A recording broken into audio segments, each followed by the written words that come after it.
السلام عليكم أعزائي مشاهدي ومتابعي قناتي قناة الفتح ساد. بسم الله الرحمن الرحيم، والصلاة والسلام على سيدنا محمد وعلى آله الطيبين الطاهرين. أحبائي المشاهدين والمتابعين، اليوم راح أشرح لكم على الباقات والقنوات الناقلة لبطولة كأس أفريقيا 2025-2026 والمقامة في المغرب العربي. أحبائي، كل اللي أريده منكم التركيز وياي ومتابعة الفيديو الأخير حتى أعرض كل القنوات بالترددات الموجودة على أي قمر، وبالتأكيد راح تلقي قمر منهن تقدر تنزل الباقة لمشاهدة البطولة بالكامل. راح نعرض قنوات الشيرنج، وراح نروح على أول قمر وهو قمر آموس سات، ومن خلال هذا القمر راح تنزل قنوات سبورت تي في، وهاي هي تردداتها. التردد الأول 10,806 القطبية عمودي حرفي، ومعدل الترميز هو 30,000، معدل الترميز 30,000.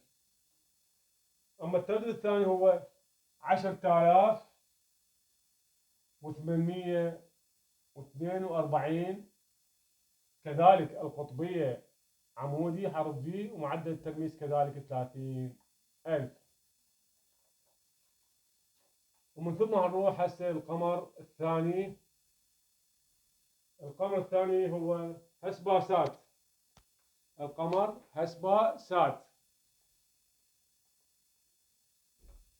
ومن خلاله راح نشاهد باقات سبورت تي في البرتغالية الموجودة على هذا القمر. والترددات هي: أول تردد 12,360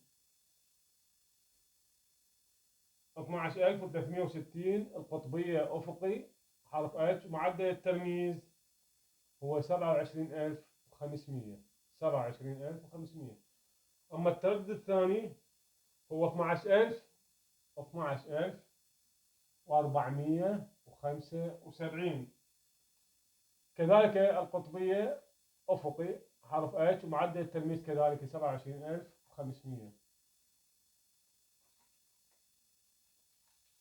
وبعدها حنروح للقمر الثالث. القمر الثالث هو القمر البلغاري، 119. ومن خلال هذا القمر راح تشاهد قنوات ماكس سبورت. طبعا الباقة عندنا وعليها راح تنقل البطولة بالكامل، وهاي هي تردداتها. أول تردد 12,303 12,303 القطبية اتش أفقي، معدل الترميز 30,000. أما التردد الثاني هو 12,320 التردد الثاني 12,320 القطبية عمودي حرف في، ومعدل الترميز كذلك 30,000. من بعدها راح نروح للقمر الرابع. القمر الرابع هو القمر الأوروبي 13، واللي من خلاله راح نشاهد قنوات ماكس سبورت على هاي الترددات. أول تردد هو عندي 12,714 12,714 القطبية عمودي، معدل الترميز 30,000. أما التردد الثاني هو 12,673 والقطبية كذلك عمودي، ومعدل الترميز كذلك 30,000. ومن بعدها راح نروح للقمر الخامس، على ما وصل القمر الخامس، واللي هو القمر يوتلسات، قمر يوتلسات 16، واللي من خلاله راح نشاهد باقة سبورت كلوب، وهاي من الباقات الممتازة والجيدة. وأول تردد فيها هو 11,000. التردد الأول 11,387 القطبية أفقي، معدل الترميز 23,000. أما التردد الثاني هو 11,595 القطبية عمودي، ومعدل الترميز 30,000. معدل الترميز 30,000. والتردد الثالث هو 11,470 القطبية أفقي، معدل الترميز 30,000. هسه راح نروح على مستوى القمر الخامس أو السادس، عفوا القمر السادس. 6 راسات القمر، 6 راسات، من خلال التردد راح نشاهد باقة سبورت ديجيتال. سبورت ديجيتال، والتردد فيها واحد بس، وهو 11,086 القطبية عمودي بحرف في. معدل التمييز 22,000. معدل التمييز 22,000.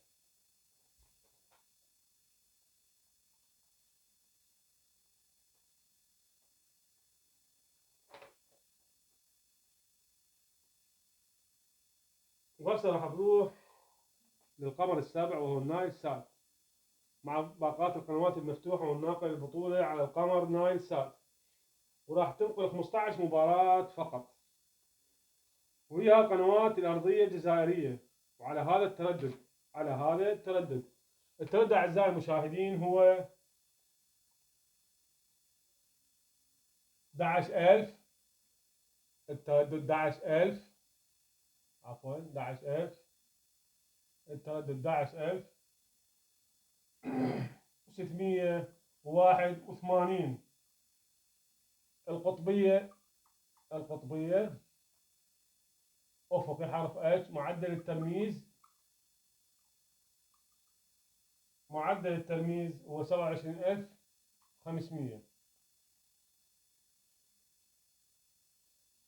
بس للعلم راح أشرح لكم كيفية تفتح التشفير مال هاي القناة الجزائرية الأرضية لهذا التردد من خلال فيديو راح أتركه لكم في أول تعليق، وتلقون الشرح مال الفيديو مال فك التشفير في نهاية الفيديو. هسه راح نروح أعزائي المشاهدين للقمر الأخير. للقمر الأخير.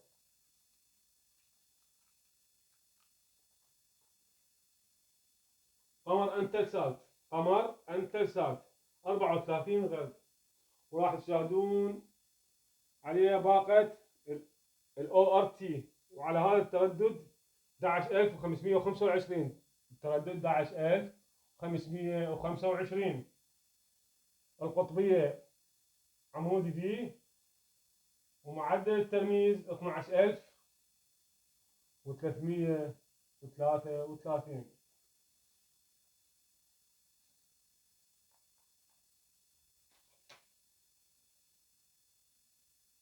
ما بقى عندي بس قمر هيلاسات 33 شرق، ومن خلاله راح نشاهد باقة IBT. واخيرا اتمنى هذا الفيديو عجب حضراتكم. لا تنسوا الاعجاب والاشتراك فضلا وليس امرا، ودمتم بألف خير.